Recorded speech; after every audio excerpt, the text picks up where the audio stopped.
So I'm here today to talk to you about service standards, and this is something that I'm very passionate about and have been very excited to take on behalf of the district. So I selected this image because it's kind of what we all think about when we think about customer service, right? You think about all the bells, all the whistles, everything that you could possibly need for a excellent experience, and certainly whoever has this in their fleet is doing a nice job. So let's talk about service standards and what they are. Service standards are very intentional. They are engineered. There's something that you really have to focus on, and you have to have strategic moves, which we are starting to put into place now. So Disney says that exceptional service is about systems, standards, and processes. And those are things that we are working on aligning right now within our district. So the first step in this work is identifying our quality standards. When you talk about service standards, you really need to know at your core, what do you believe as an organization is paramount in delivering exceptional service? So what are the non-negotiables for your organization? And what we do is we identify those things. They provide consistency. They help staff members when there are irreconcilable tie breaks. So when you're in that difficult situation, as many of our staff find themselves every single day.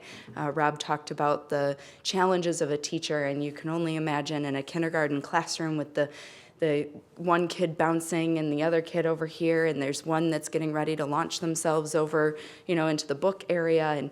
And there's a lot of activity in our classrooms with our hands-on learning and experiential learning, and kids are really getting dirty with it, and that's great. We want the messy fingers. We want, messes on the tables and floors. But that means that there's a lot of snap decisions. And snap decisions in our offices. I met with our building secretaries as part of our service standards work and heard about the challenges that they face with the door buzzer system and the kid whose nose is bleeding and the mom coming in with the forgotten lunch. And, those are just 3 of the 12 things happening in front of them.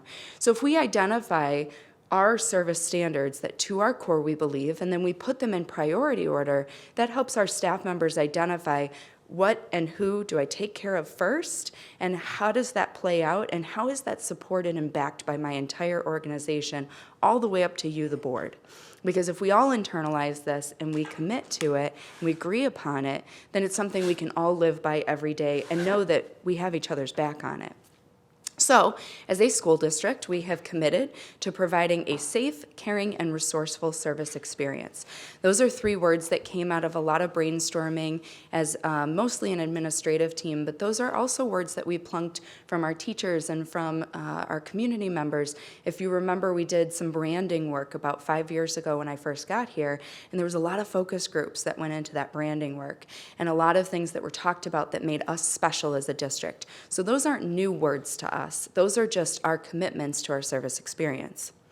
So when we talk about how we define those words, we actually put some definitions because, believe it or not, educators cannot agree on the right synonym to use in defining our top 3 words. So there's a lot of passion behind this work, and that's really great to see, but we certainly like our synonyms here. So safety, we define that as providing for the physical, emotional, and social safety of our students, staff, and our visitors. So that includes our entire community.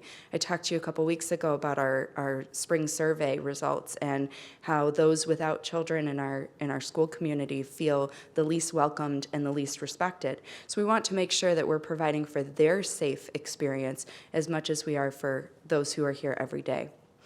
Caring, engaging every individual with respect, warmth, and compassion in a supportive, positive, and equitable way. We know that equity and inclusion is a big focus for us and will always be a big focus for us, so that's something that we're committing to in our service standards as well. It needs to be across the board. Resourceful, serving students, staff, and all community members in a manner that is inviting, helpful, informative, responsive, and efficient. So those are the things that we truly value, that we've identified to our core. That was big work because it really gives us that key starting point. So how do we do this throughout the entire district? Because believe it or not, we have tons of processes. We have the arriving to school process. We have the getting lunch process. We have the how to get your report card process. We have processes through just about every lens, including stakeholders without children in our schools who use our schools as polling locations, who use our schools as resources for information, like when we were without water. And we heard from residents that they were using our website to find information. So we know that we have lots of processes and we're not going to tackle them all at once. But as we do, we're going to walk sort of this process that I call the dotted process. It's a tried and true technique that puts the service experience on a line. And it's really a single line. Now, sometimes it might deviate, but we're going to put every moment in the service experience through the lens of the person experiencing it on a line. So the first dot, if we take arriving to school, most people would imagine as walking through the school doors, right? You're arriving to school, welcome, good morning. It's really not. It's the moment you leave the house. It's the moment that the child forgot the homework on the kitchen counter, the lunchbox on the kitchen counter. It's the moment that the dog ate something legitimately, dog ate my homework. You know, that starts that student's day. So we map that dot and we can identify it as a red dot. It's a really negative experience. And for some of our students, that first moment might be really negative and we need to acknowledge that. It might be a yellow dot where it's kind of meh. I didn't really want to get up, but I got up, I'm here, I'm going. And it might be a green dot. Boy, I love school, I can't wait to go, I'm bounding down the stairs, right? So there's all kinds of dots. It might be on our buses. What does that look like? It might be in the carpool lane. What does our carpool lane look like? It's pretty unique that we open the door for every student in the morning in our carpool lanes and we welcome them out of the vehicle. Mom and dad don't have to leave the driver's seat. It's very efficient, right? But we have to evaluate these dots for our service standards. So we're going to look at them. Are they safe? Are they caring? Are they resourceful? And we're going to look at each of those dots and we're going to see what's the experience? Where are we promising service versus where are we actually delivering it? So we look at delivering exceptional service once we've actually mapped it. So we're going to map it on that big line. We're going to identify those dots. We're never going to get all green. We know that. That's just not how life works. We all have red moments where there used to be green and vice versa. But we're going to look to provide as many green experiences as we can. So when we deliver it, we're talking about people, process, and place. There are sort of three prongs to that stool that keep that stool up. So people, all the people that have a hand in the process. That's the family that cares for the student at home. That might be a babysitter that's instrumental in their life. That's certainly their teacher, their bus driver, all the hands in that process. But it's also our third-party vendors. We're with GRBS now, and they're part of our family. They're part of our team. And so this is work that we will be working on with them so they understand they're GRBS, and I'm sure they have their core mission, but they work here, and they're embedded in our culture. So they need to understand what's valuable to us. Place is anywhere the customer meets us. We might think of that as the classroom, and it is. It certainly is the classroom. But it could also be our website. It's our phone tree. It's that very first friendly voice that hopefully picks up and you talk to a live, real person.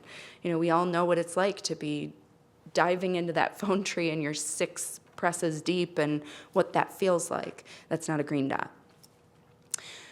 It's also our break rooms, because I want to point out that these aren't just processes that we're looking to put into place for external stakeholders. This is about how we treat and value our employees as well, because we know if we take care of our people, they'll take care of the community and they will take care of their students.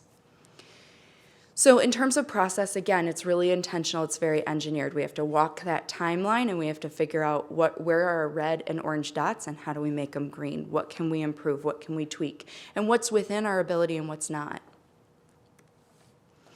Finally, on the road to service excellence, we're going to look at service recovery. We're not one of those fortunate organizations that gets to hand out free flights to Fiji when they mess up. We're not Delta. We can't bump you to first class. There are very few things that we can do that are of monetary value, right? But that's not really what we value. What we value are opportunities and experiences and rich instructional moments. So what can we look at within our toolbox that we might be able to offer as a service recovery? We don't have that list yet. That this isn't work that we've undertaken just yet. But the bottom line, the bottom principle I've illustrated for you is that no one owns the customer, but everybody owns the moment. And so hopefully, if you're able to look at that and say, this isn't my fault, but it is my problem, then you're able to use service recovery to help that community member or someone with the hurt feelings recover. Exceptional service is built together, and we're working with teams individually and collaboratively to start to map out this process, because it does take a lot of time and energy to look at every little single touch point, talk about the details within that touch point. It's pretty cumbersome work, and we're undertaking it with several groups or teams this year. So one goal that I have is the registration experience. You saw a little bit of that with the online registration that was introduced this fall, but we need to look at that again, because this isn't just a one and done. We don't draw the timeline and go, okay, we think we got it, and live with it for 10 years. This is every year. So now we redraw that timeline. What exists now? Now that we've rebuilt online registration, now what does that look like? And then where are our new red and orange dots, and what can we do about that?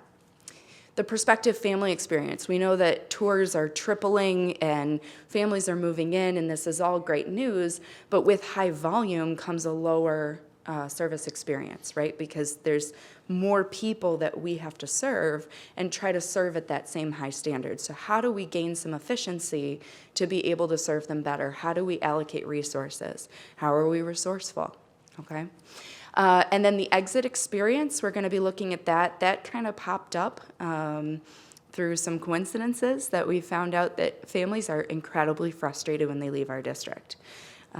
There's just not a very well-defined process. And again, that's no one's fault. That's us growing really fast and technology suddenly being shoved into our hands. And there's districts out there that are looking for things electronically, and how is that funneled and filtered? And then athletics, recreation, and physical plant, and that's actually the work that is the furthest along right now. So we're getting ready to wrap up that initial phase of mapping it out and having those deep dives and those deep discussions in a detailed way. So we're working on that right now.